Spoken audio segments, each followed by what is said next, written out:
제10장. 내 영혼이 살게 곤비하니 내 불평을 토로하고 내 마음이 회로운 대로 말하리라. 내가 하나님께 아뢰오리니 나를 정죄하지 마시옵고 무슨 까닭으로 나와 더불어 변론하시는지 내게 알게 하옵소서. 주께서 주의 손으로 지으신 것을 학대하시며 멸시하시고 악인의 꾀에 빛을 비추시기를 선히 여기시나이까. 주께도 육신의 눈이 있나이까. 주께서 사람처럼 보시나이까. 주의 날이 어찌 사람의 날과 같으며 주의 해가 어찌 인생의 해와 같기로.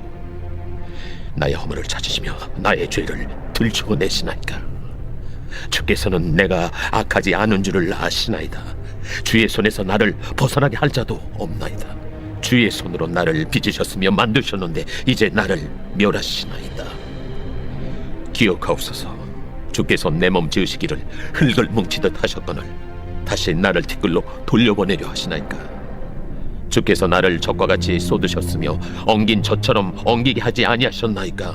피부와 살을 내게 입히시며 뼈와 심줄로 나를 엮으시고 생명과 은혜를 내게 주시고 나를 보살피심으로 내 영을 지키셨나이다. 그러한데 주께서 이것들을 마음에 품으셨나이다. 이 뜻이 주께 있는 줄을 내가 아나이다. 내가 범죄하면 주께서 나를 죄인으로 인정하시고 내 죄악을 사하지 아니하시나이다. 내가 악하면 화가 있을 것이오며 내가 의로울지라도 머리를 들지 못하는 것은 내 속에 부끄러움이 가득하고 내 환난을 내 눈이 보기 때문이니이다. 내가 머리를 높이 들면 주께서 젊은 사자처럼 나를 사냥하시며 내게 주의 놀라움을 다시 나타내시나이다. 주께서 자주 증거하는 자를 바꾸어 나를 치시며 나를 향하여 진노를 더하시니 군대가 번갈아서 치는 것 같으니 주께서 나를 대해서 나오게 하셨으면 어찌함이니까. 그렇지 아니하셨다라면 내가 기운이 끊어져 아무 눈에도 보이지 아니하였을 것이라.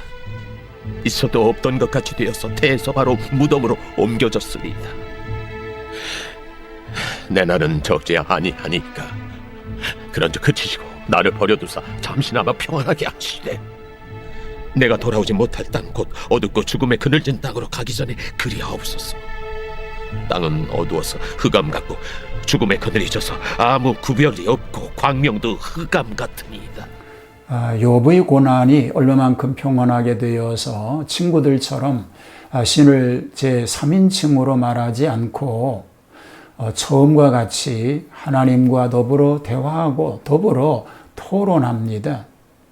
그러면서도 욥은 본장에서 하나님과의 소원함이 최고 절정에 달하여 항의적으로 질문하게 되었습니다. 욥이 고난의 원인을 항의합니다. 욥은 자기에 당하는 고난의 원인이 어디 있는지, 또 하나님께서 어찌하여 이 고생을 주시는지, 또는 하나님의 속성 중에 어느 부분이 인생을 학대하게 되셨는지를 알아볼 양으로 여러 가지 추상을 만들어 본다고 하겠습니다.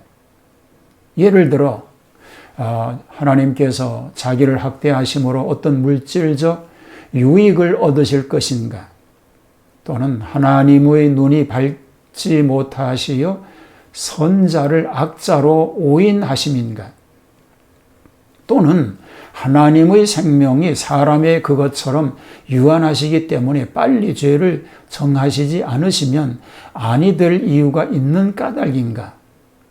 그러나 신의 본성에 이와 같은 제안을 포함한다는 생각들은 도저히 인정할 수가 없다고 그는 생각하였습니다. 욥의 마지막 호소의 근거는 다만 그가 전적으로 하나님의 자비에다 두고 있습니다. 그 어떤 다른 구출자를 모색하고 있지 않습니다. 특수 피조물의 순환에 항의합니다.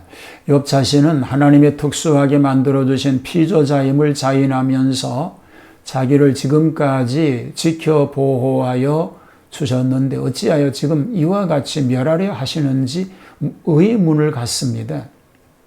모태에서 기적으로 지으시고 지금까지 보호하셨는데 어찌하여 괴롭게 하시는지 그 이유와 목적을 알 수 없다고 합니다. 8절에 백체를 이루셨거늘 하신 백체의 뜻은 전체적으로 완전하게를 의미합니다. 이것은 하나님께서 인간을 훌륭하게 지으셨다는 뜻입니다.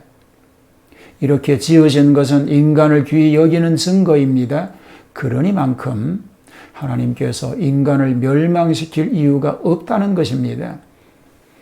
그럼에도 불구하고 욥이 뜻밖의 죽을 지경의 고난 중에서 신음하게 되었으니 그로서는 우선 하나님께 강력히 항의적인 질문을 할 수밖에 없었던 것입니다. 엄중 취급에 대한 항의적 탄식을 말합니다.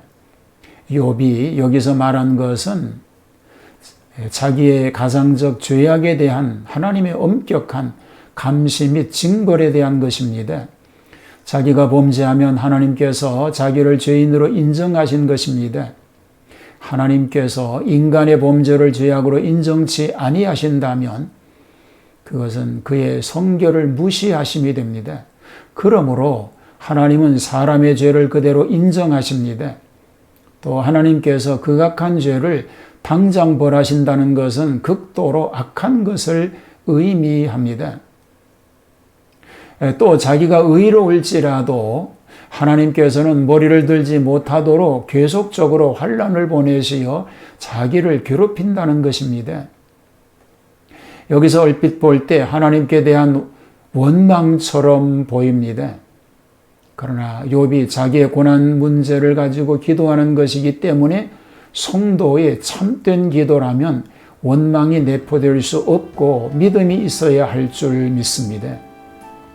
더구나 풀기 어려운 난제의 기도이니만큼 깊은 하나님의 주권을 믿어야 하겠습니다. 희망이란 신자는 하나님 앞에 당하는 난관과 의욕점을 그대로 솔직하게 내어놓고 해결받기를 원한다면 외모의 경건보다 사실 그대로 털어놓고 하나님을 찾아 의논하는 것이 도리어 합당할 줄 믿습니다. 욥은 그 당하는 고난을 인하여 또다시 그 출생을 한탄합니다. 그리고 그는 생전에 평안을 주시기를 하나님께 간구합니다. 이것이 인간의 상정인 줄 믿습니다.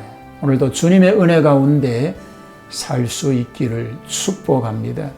하나님, 어려운 문제일수록 또 어려운 때일수록 더욱 하나님을 의지하고 기도하는 삶이 되게 하시옵소서.